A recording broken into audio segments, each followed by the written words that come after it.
ओम शांति। आज 14 नवंबर 2025 आज की साकार मुरली के अनमोल मधुर महावाक्य सुनेंगे।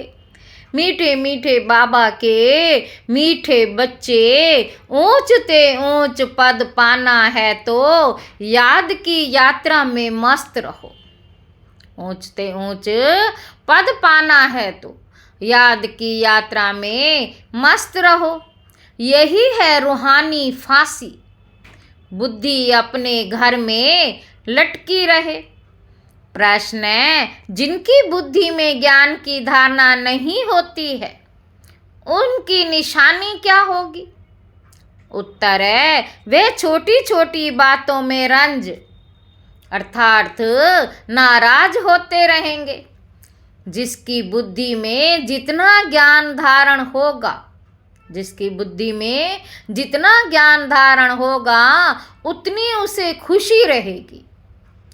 बुद्धि में अगर ये ज्ञान रहे कि अभी दुनिया को नीचे जाना ही है, अभी दुनिया को नीचे जाना ही है, इसमें नुकसान ही होना है, तो कभी रंज नहीं होंगे, सदा खुशी रहेगी। ओम शांति। मीठे मीठे रूहानी बच्चों प्रति रूहानी बाप बैठ समझाते हैं। बच्चे समझते हैं। ऊंचते ऊंच भगवान कहा जाता है। आत्मा का बुद्धि योग घर की तरफ जाना चाहिए। आत्मा का बुद्धि योग घर की तरफ जाना चाहिए, परंतु ऐसा एक भी मनुष्य दुनिया में नहीं, ऐसा एक भी मनुष्य दुनिया में नहीं जिसको ये बुद्धि में आता हो। सन्यासी लोग भी ब्रह्म को घर नहीं समझते। वह तो कहते हम ब्रह्म में लीन हो जाएंगे, तो घर थोड़े ही हुआ, घर में ठहरना होता है। तुम बच्चों की बुद्धि में वहाँ रहनी चाहिए जैसे कोई फांसी पर चढ़ता है ना। तुम अब रूहानी फांसी पर चढ़े हुए हो। अंदर में हमको ऊंचते ऊंच बाप आकर ऊंचते ऊंच घर में ले चलते हैं। बाबा कहते अब हमको घर जाना है। ऊंचते ऊंच बाबा हमको फिर ऊंचते ऊंच पद प्राप्त कराते हैं। रावण राज्य में सब नीच हैं, वह ऊंच यह नीच, उन्हों को ऊंच का पता ही नहीं है। ऊंच वालों को भी नीच का पता नहीं रहता। अभी तुम समझते हो ऊंचते ऊंच एक भगवान को ही कहा जाता है, बुद्धि ऊपर में चली जाती है। बाबा कहते वह है ही परम धाम में रहने वाला, ये कोई भी नहीं समझते। बाबा कहते हम आत्माएं भी वहाँ की रहने वाली हैं, यहाँ आते हैं सिर्फ पार्ट बजाने। यह कोई के ख्याल में नहीं रहता, अपने ही धंधे धोरी में लगे रहते हैं। अब बाप समझाते हैं ऊंचते ऊंच तब बनेंगे जब याद की यात्रा में मस्त रहेंगे। याद से ही ऊंच पद पाना है। नॉलेज जो तुमको सिखलाई जाती है वह भूलने की नहीं है। नॉलेज जो तुमको सिखलाई जाती है वह भूलने की नहीं है। छोटे बच्चे भी वर्णन करेंगे, बाकी योग की बात को बच्चे नहीं समझेंगे। बाबा कहते बहुत बच्चे हैं जो याद की यात्रा पूरी रीति समझते ही नहीं। हम कितना ऊंचते ऊंच जाते, मूल वतन, सूक्ष्म वतन, स्थूल वतन, 5 तत्व यहाँ हैं। सूक्ष्म वतन मूल वतन में ये नहीं होते। सूक्ष्म वतन मूल वतन में ये 5 तत्व नहीं होते। ये नॉलेज बाप ही देते हैं, इसलिए उनको ज्ञान का सागर कहा जाता है।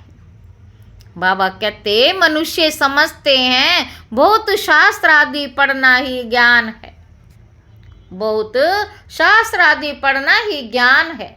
कितना पैसा कमाते हैं, शास्त्र पढ़ने वालों को कितना मान मिलता है, परंतु अब तुम समझते हो इसमें कोई ऊंचाई तो है नहीं।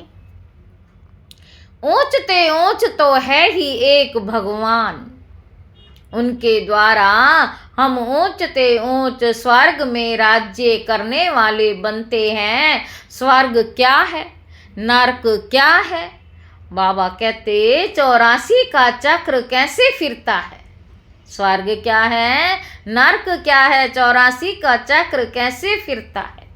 बाबा पूछ रहे हैं, ये सिवाय तुम्हारे इस सृष्टि में कोई भी नहीं जानते। कह देते हैं ये सब कल्पना है। ऐसे के लिए समझना है ये हमारे कुल का नहीं है। दिल शिकस्त नहीं होना चाहिए, समझा जाता है इनका पार्ट नहीं है तो कुछ भी समझ नहीं सकेंगे। बाबा कहते अभी तुम बच्चों का सिर बहुत ऊंच है। जब तुम ऊंच दुनिया में होंगे तो नीचे दुनिया को नहीं जानेंगे। जब तुम ऊंच दुनिया में होंगे तो नीच दुनिया को नहीं जानेंगे। नीच दुनिया वाले फिर ऊंच दुनिया को नहीं जानते। बाबा कहते उनको कहा ही जाता है स्वर्ग। ऊंच दुनिया वाले को क्या कहा जाता है? स्वर्ग। विलायत वाले भल स्वर्ग में जाते नहीं, फिर भी नाम तो लेते हैं हेवन पैराडाइज था। मुसलमान लोग भी बहिश्त कहते हैं, परंतु ये उनको पता ही नहीं कि वहाँ कैसे जाना होता है। अभी तुमको कितनी समझ मिलती है? बाबा कहते अभी तुमको कितनी समझ मिलती है। ऊंचते ऊंच बाप कितनी नॉलेज देते हैं। यह ड्रामा कैसा वंडरफुल बना हुआ है। जो ड्रामा के राज को नहीं जानते वह कल्पना कह देते हैं। बाबा तुम बच्चे जानते हो। बाबा कहते तुम बच्चे जानते हो। यह तो है ही पतित दुनिया, इसीलिए चिल्लाते हैं, है पतित पावन आकर हमको पावन बनाओ। बाप कहते हर 5000 वर्ष बाद हिस्ट्री रिपीट होती है। पुरानी दुनिया सो नई दुनिया बनती है, इसलिए मुझे आना पड़ता है। काल्प आकर तुम बच्चों को ऊंचते ऊंच बनाता हूँ। पावन को ऊंच और पतित को नीच कहा जाता है।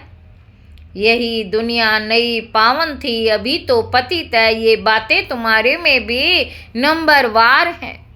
जो समझते हैं, जिनकी बुद्धि में ये बातें रहती हैं, वे सदा खुश रहते हैं। बुद्धि में नहीं तो कोई ने कुछ कहा, कुछ नुकसान हुआ तो रंज हो जाते हैं। कोई ने कुछ कहा, कुछ नुकसान हुआ तो नाराज हो जाते हैं। बाबा कहते अब इस नीच दुनिया का अंत आना है। ये है पुरानी दुनिया।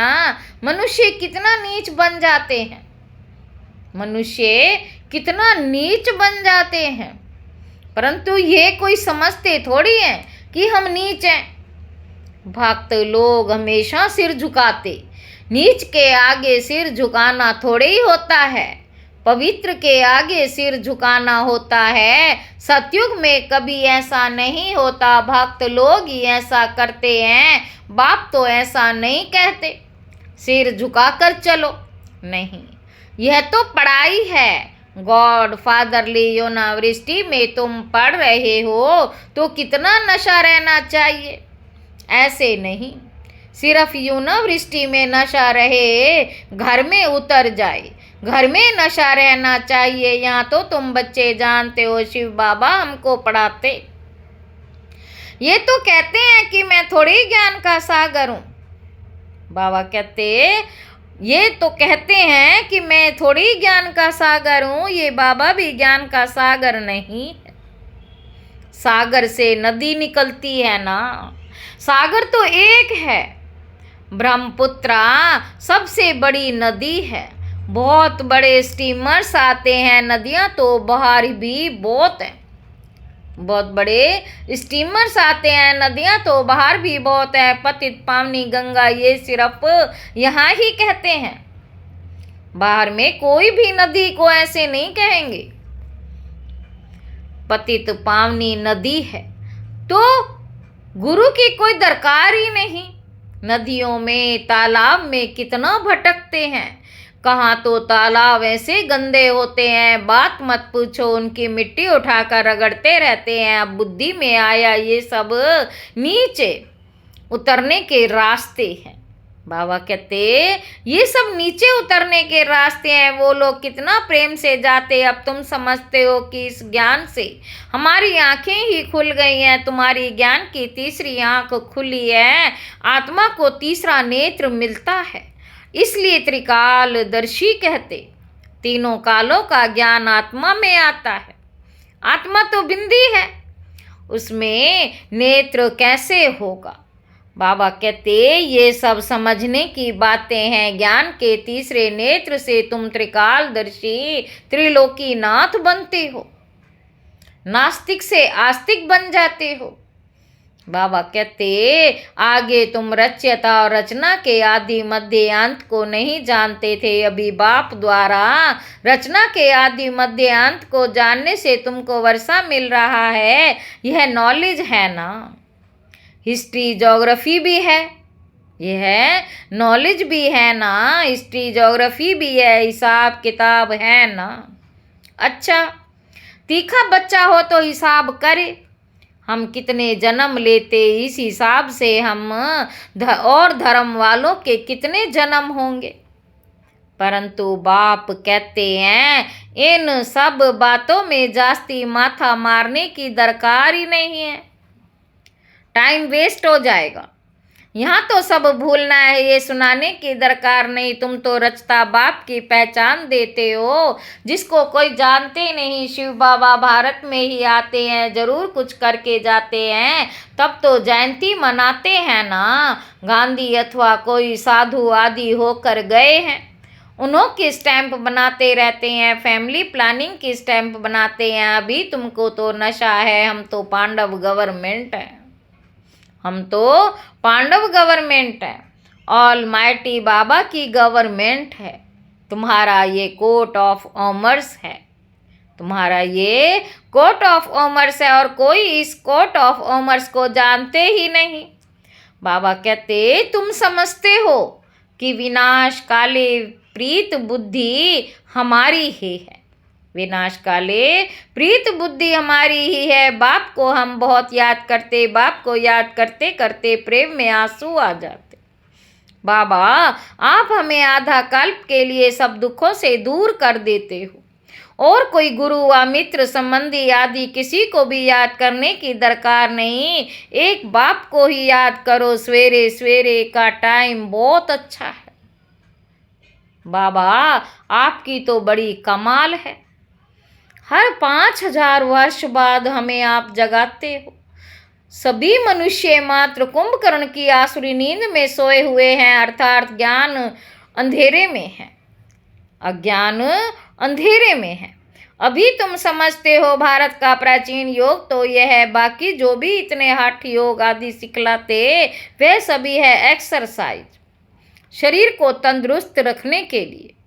अभी तुम्हारी बुद्धि में सारा ज्ञान है तो खुशी रहती। यहाँ आते हो, समझते हो, बाबा रिफ्रेश करते। कोई तो यहाँ रिफ्रेश हो, बाहर निकलते ये नशा खलास हो जाता। नवंबर तो है ना, बाबा समझाते हैं यह है पतित दुनिया, बुलाते भी हैं, है पतित पावन आओ, परंतु अपने को पतित समझते थोड़ी हैं, इसीलिए पाप धोने जाते हैं, लेकिन शरीर को थोड़ी ही पाप लगता है। बाबा कहते शरीर को थोड़े ही पाप लगता है, बाप तो आकर तुम्हें पावन बनाते और कहते मामे कम याद करो, तुम्हारे विकर्म विनाश होंगे। यह ज्ञान अभी तुमको मिला है। भारत स्वर्ग था, अभी नरक है। भारत स्वर्ग था और अभी नरक है।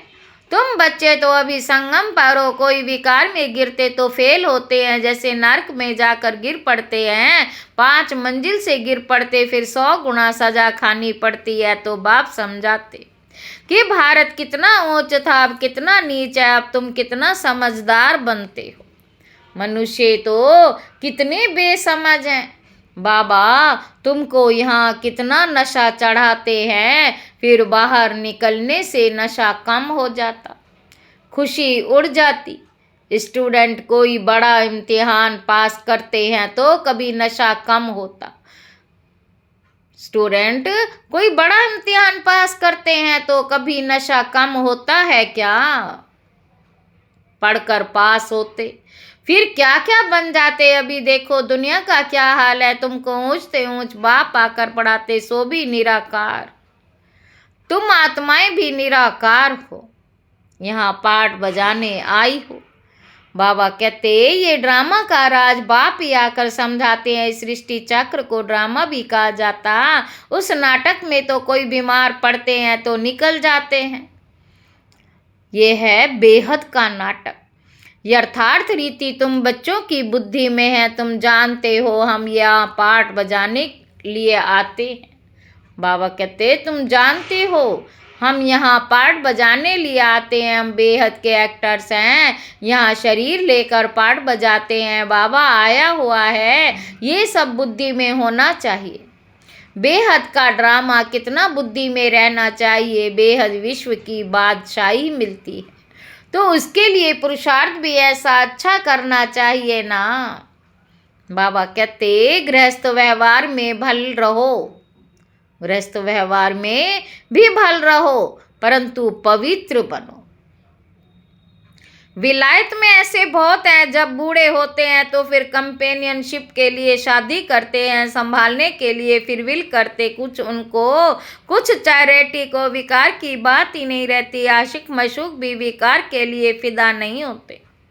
जिस्म का सिर्फ वह प्यार रहता है, जिस्म का सिर्फ प्यार रहता है। तुम और रूहानी आशिक एक मशूक को याद करते हो। सब आशिकों का एक मशूक है, सभी एक को ही याद करते हैं। वे कितना शोभनीक है। आत्मा गोरी है ना, वह है एवर गोरा।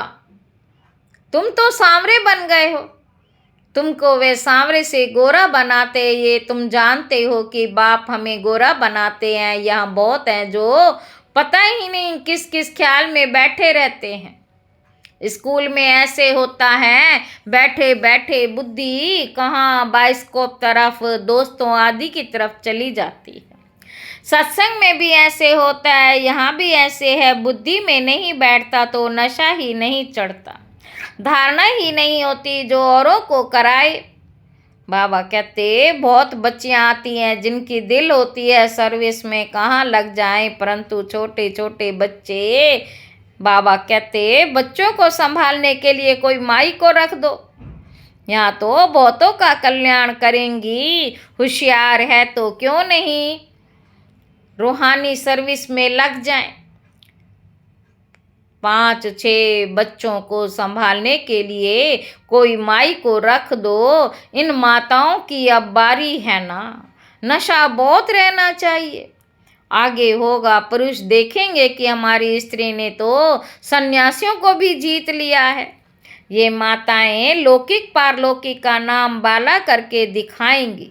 ये माताएं लौकिक पारलौकिक का नाम बाला करके दिखाएंगी। अच्छा, मीठे मीठे सिक्के लदे बच्चों प्रति माता पिता बाप दादा का याद प्यार और गुड मॉर्निंग। रूहानी बाप के रूहानी बच्चों को नमस्ते। हम रूहानी बच्चों की रूहानी बाप दादा को याद प्यार और गुड मॉर्निंग। नमस्ते बाबा, नमस्ते, शुक्रिया बाबा, शुक्रिया। धारणा के लिए मुख्य सार पहला पॉइंट है, तुम्हें बुद्धि से सब कुछ भूलना है। जिन बातों में टाइम वेस्ट होता है वे सुनाने की दरकार नहीं है। दूसरा पॉइंट है, पढ़ाई के समय बुद्धि योग एक बाप से लगा रहे। कहाँ भी बुद्धि भटकनी नहीं चाहिए। निराकार बाप हमें पढ़ा रहे हैं, इसी नशे में रहना है। निराकार बाप हमें पढ़ा रहे हैं, इसी नशे में रहना है।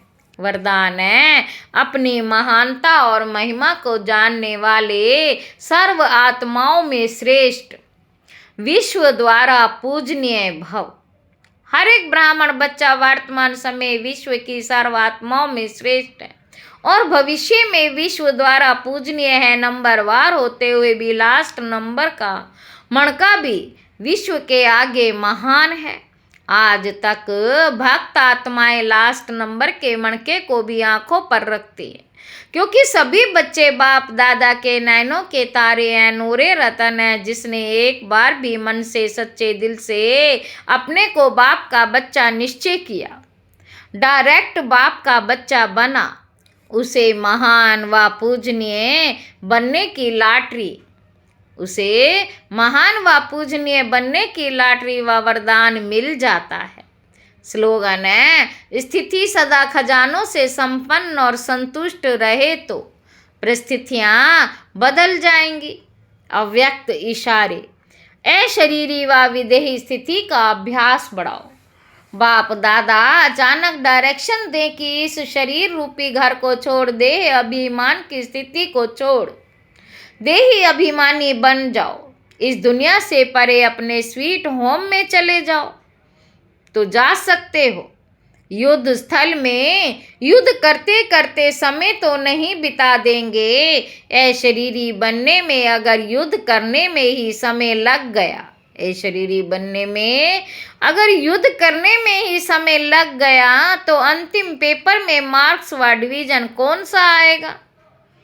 अच्छा, ओम शांति।